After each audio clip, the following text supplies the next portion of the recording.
નમસ્તે રમણભાઈ, ગરુડેશ્વર નર્મદાથી આવું છું. અહીં પહેલી વાર આવ્યા 23/6 એટલે કે જૂનમાં આવ્યા. ત્યારે કેટલી તકલીફો લઈને આવ્યા હતા? તમે બોલો. બોલો તમે, કેટલી તકલીફ તમને પડતી હતી? તકલીફ કાફી પડતી હતી. હા બોલો, શું શું તકલીફ પડતી હતી? શું શું તકલીફ પડતી હતી? શાની તકલીફ પડતી હતી? શ્વાસ લેવાની તકલીફ. શ્વાસ લેવાનો પંપ લેવાનું ચાલુ, પંપ લેવાનો ચાલુ હતો. નાઇટ્રોજન ચાલુ છે, ઓક્સિજન લેવાનો પણ આપતા હતા, નેબ્યુલાઇઝર. બરાબર છે. અને કેટલા વખતથી તકલીફ હતી આ બધી? આ લગભગ 7 વર્ષથી તકલીફ. 7 વર્ષથી તકલીફ હતી. 7 વર્ષ પછી પાછા જ્યાં વર્ષે આયા. બરાબર છે. આ વર્ષે બરાબર. એટલે છેલ્લા 7 વર્ષથી એલોપેથી દવા ચાલુ, હા. પંપ ને બધું ચાલુ. ના તે વાત તો નથી ચાલુ. હા, પછી આ વર્ષે ચાલુ કર્યું છે. બરાબર. શું આ પંપ વર્ષે વધારે તકલીફ એડમિટ કર્યા હતા એમને? હા. ક્યારે એડમિટ કર્યા હતા?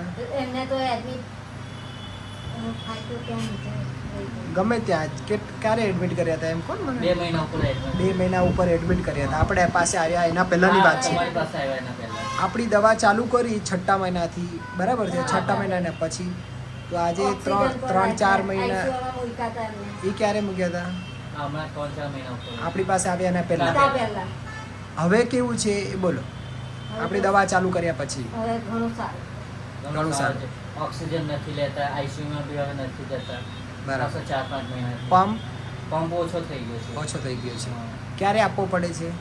ઇમરજન્સી હોય તો જ તો આપીએ જ. છીએ. પહેલા કેટલી વાર આપતા હતા? પહેલા 3 ટાઈમ આપતા હતા. દિવસમાં 3 વાર આપતા હતા.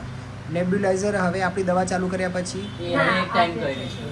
ઓકે. ક્યારે આપો છો એ? એ સાંજે એકલું જ આપીએ. અત્યારે રોજ સાંજે આપો છો? હા, રોજ સાંજે. પહેલા કેટલું આપતા હતા? પહેલા સવાર સાંજ આપતા હતા. સવાર સાંજ આપતા હતા. બરાબર છે. અને એ બધું કરતા કરતા એમને સુવા ઉઠવા બેસવામાં કેટલી બધી તકલીફ રીતે પડતું? હવે સારું. હવે પહેલા તો ઘણી જમવાનું બી સારી રીતે ને ઊંઘ પણ સારી આવે છે. ઓકે. અને પહેલા શું થતું હતું એ બધી વસ્તુઓમાં? પહેલા પહેલા તો તો પથારીમાંથી બેઠા ના ખવાય.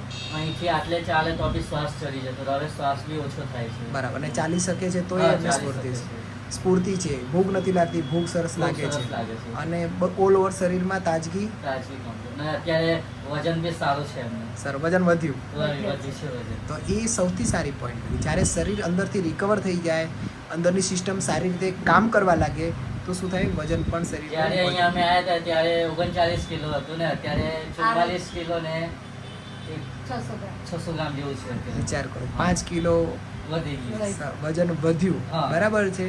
નહીં તો મોટે ભાગે દમના દર્દીને વજન ઘટતું જાય, શરીર સુકાતું જાય. હા. આયુર્વેદ દવા શું કરે? અંદરની સિસ્ટમ સારી કરે આખી, બરાબર, અંદરની બોડીની. એટલે ધીરે ધીરે શરીરને પોષણ મળતું જાય છે તમે ખાઓ એનું, અને એનું જ પરિણામ છે. અને સૌથી વધુ સારી વસ્તુ એ કે તમે બધી વસ્તુ રેગ્યુલર દવા લીધી, બધું ફોલો કર્યું, એટલા માટે તમને આટલું સરસ પરિણામ મળ્યું. ચલો સરસ. રમણભાઈ, બધું જ ધ્યાન રાખવાનું છે. પહેલાં આપણે બીડી બધું પીતા હતા, હવે કશું પીવાનું નથી બિલકુલ પણ. એની સામે જોવાનું બોલો નથી.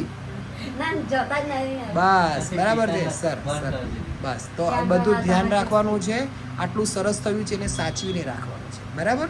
હા, તમે દવા લીધી, બધું પાલન કર્યું, એનું પરિણામ છે, બરાબર. અમે તો તમને કહ્યું પણ તમે પાલન ના કરો તો કશું ના થાય, બરાબર છે. એટલે ચલો, આયુર્વેદ ઉપર તમે વિશ્વાસ રાખ્યો એ પણ મોટી વાત છે.